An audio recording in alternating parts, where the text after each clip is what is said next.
प्यारे साथियों, अगर तुमको बोर्ड एग्जाम देना है और बोर्ड एग्जाम में एक अच्छा परसेंटेज लाना है और तुम्हारे पास टाइम बहुत कम बचा हुआ है, तुम्हारा मात्र 5 दिन के बाद बोर्ड एग्जाम है और तुम्हारे दिल की धड़कन एकदम से बढ़ रही, तुमने पढ़ाई ना के बराबर की है, तो इंग्लिश में मैं इतना चीजें बताने जा रहा हूं, इसको खाली तुम पढ़ लो।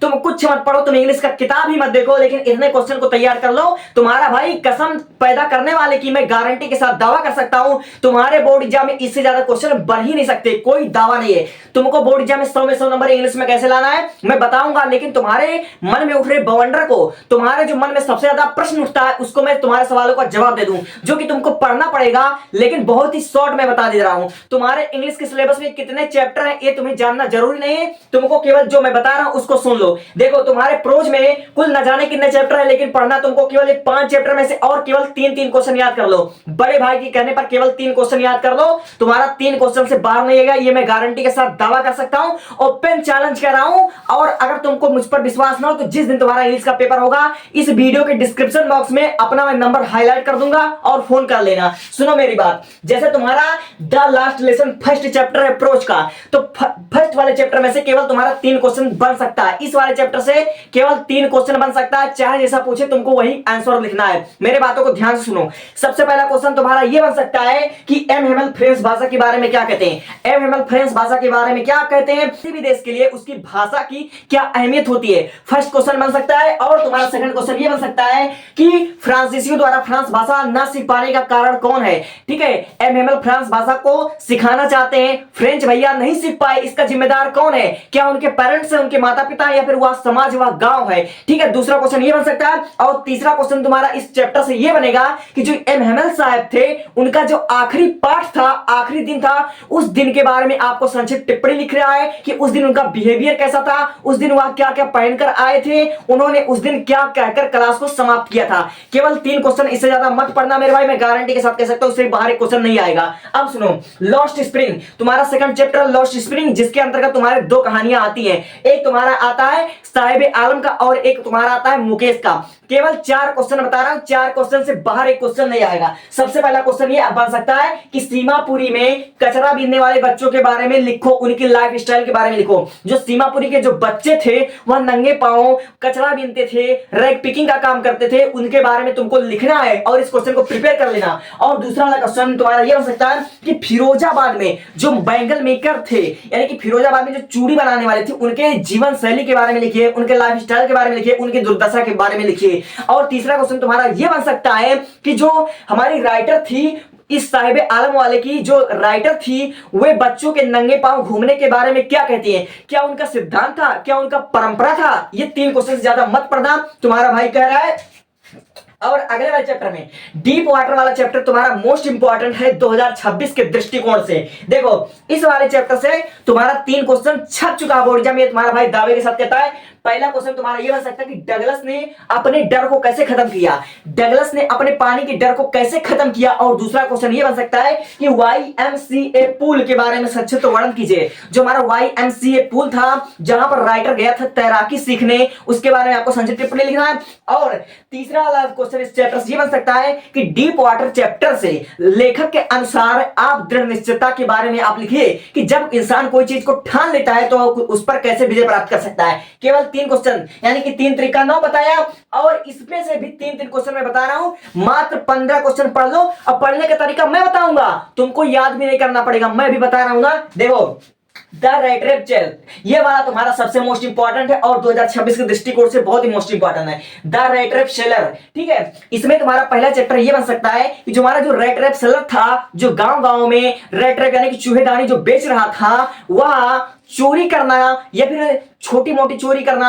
या फिर भीख मांगना, उसकी दशा कैसे हुई, उसकी नौबत कैसे आ गई कि उसको चोरी करना पड़ा, भीख मांगने पड़ा। और दूसरा क्वेश्चन तुम्हारा ये बन सकता है, और मोस्ट इंपॉर्टेंट क्वेश्चन यार, तुम्हारे बोर्ड एग्जाम 2026 में छप चुका है कि चूहेदानी बेचने वाले ने इस संसार को एक चूहेदान क्यों कहा है। ये वाला क्वेश्चन तुम्हारे बोर्ड एग्जाम 2026 में छप चुका है। और तीसरा वाला क्वेश्चन ये बनेगा कि जो हमारा उस रेड ट्रैप सेलर के साथ जो चूहेदानी बेच रहा था गांव-गांव, उसके साथ जंगल में क्या घटना हुआ, उसके साथ जंगल में क्या कांड हुआ, यही वाला चैप्टर में से। और ये 3 क्वेश्चन पढ़ लेना, इसके बाहर एक क्वेश्चन नहीं आएगा। अभी मैं बता रहा हूं मेन पॉइंट, जो कीवर्ड है उसको मैं बता रहा हूं। देखो, और तुम्हारा अगला वाला क्वेश्चन जो है इंडिगो, इंडिगो वाले चैप्टर में से केवल तुमको 2 क्वेश्चन तैयार करना, इससे जब बाहर एक क्वेश्चन नहीं पढ़ा जाएगा। सबसे इंपॉर्टेंट चैप्टर है, लेकिन केवल 2 क्वेश्चन आएगा, ये मैं गारंटी के साथ दावा कर सकता हूं। पहला क्वेश्चन तुम्हारा ये बन सकता है कि गांधी जी ने किसानों की समस्या का कैसे हल किया।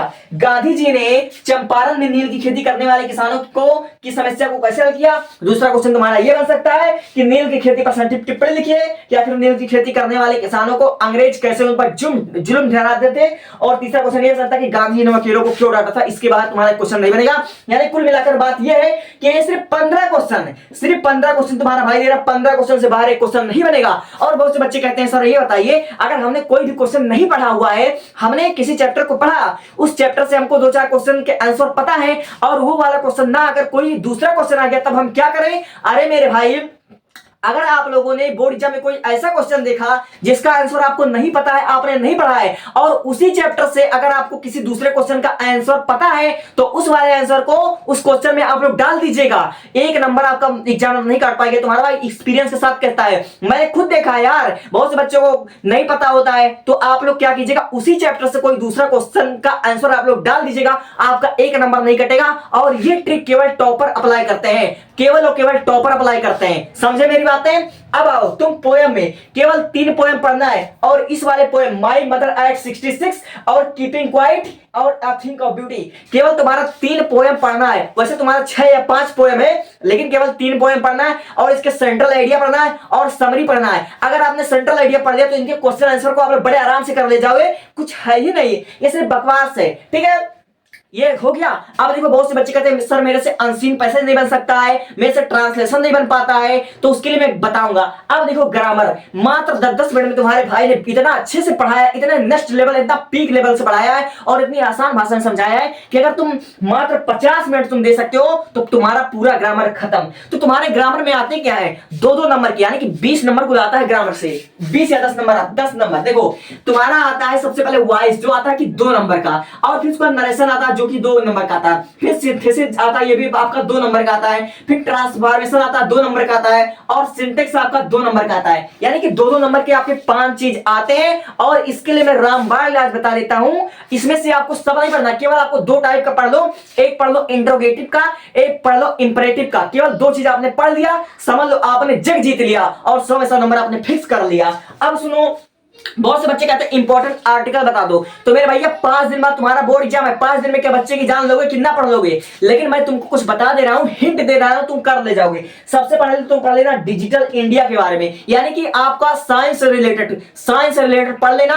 2026 में साइंस से रिलेटेड, किसी तकनीक से रिलेटेड, किसी यंत्र से रिलेटेड छप चुका है। अगर आपने डिजिटल इंडिया के बारे में पढ़ लिया तो इससे रिलेटेड चाहे 100 निबंध आ जाए तुम्हारा, चाहे जिस टॉपिक पे आ, तुम्हारा कंप्यूटर पे आ सकता है, तुम्हारा मोबाइल पर आ सकता है, तुम्हारा साइंस और टेक्नोलॉजिकल पर आ सकता है, किसी भी टॉपिक पर आएगा, स्कूल लिख देगा। और 2026 में किसी ना किसी सेट में नारी सशक्तिकरण छप चुका है। अगर आपने नारी सशक्तिकरण पढ़ लिया तो मेरे भैया नारी सशक्तिकरण से रिलेटेड, अगर भारत में नारी की दुर्दशा, भारत में नारी की स्थिति और नारी से संबंधित चाहे जो आ जाए आप लोग लिख सकते हो। और हाँ, इस बार एजुकेशन से रिलेटेड एक निबंध जरूर आ जाएगा। एजुकेशन मतलब जैसा your ambition, your in life, ठीक है, या फिर योर गोल, योर अचीवर, आप अपनी लाइफ में क्या करना चाहते हो, इससे रिलेटेड एक क्वेश्चन आपके बोर्ड में छप चुका, आर्टिकल की बात कर रहा हूं। और पॉल्यूशन के बारे में पढ़ लेना, और बेरोजगारी के बारे में पढ़ लेना। एक प्रॉब्लम आता है बेरोजगारी के बारे में पढ़ना, और उसके बाद चाहे जो क्वेश्चन आए, चाहे जो आर्टिकल आए, आप लोगों ने जो पढ़ा है उसी में डाल देना, हेडिंग बदलकर, 1 नंबर नहीं कटेगा। ट्रिक बता रहा हूं, 5 दिन में तुम इतना चीज पढ़ नहीं पाओगे, लेकिन मैं तुमको अभी ट्रिक बता रहा हूं। देखो, तुम्हारा बड़ा भाई होने के नाते मैं तुमको कुछ सजेशन देना चाहूंगा।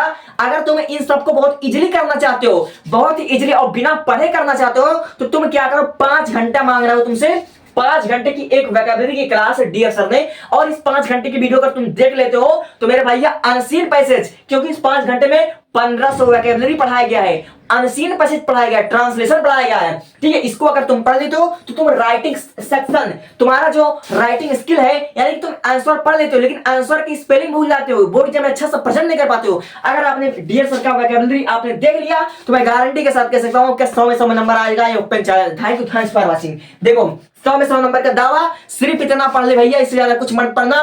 15 क्वेश्चन बताया हूं, 15 क्वेश्चन, और 5 मिनट नहीं लगेगा क्वेश्चन प्रिपेयर करने के। अगर अगर तुमको अच्छे टीचर मिल गए तो, ठीक है। और कोई कमेंट हो तुरंत कमेंट करो और तुरंत रिप्लाई दूंगा, क्योंकि मैं अब एक्टिव हूं। 24 घंटे में मैं लगातार आपके लिए मेहनत कर रहा हूं किसी ना किसी टॉपिक पर, ठीक है। तो take a screenshot and thank you, subscribe me अगर अच्छा लगी बात तो।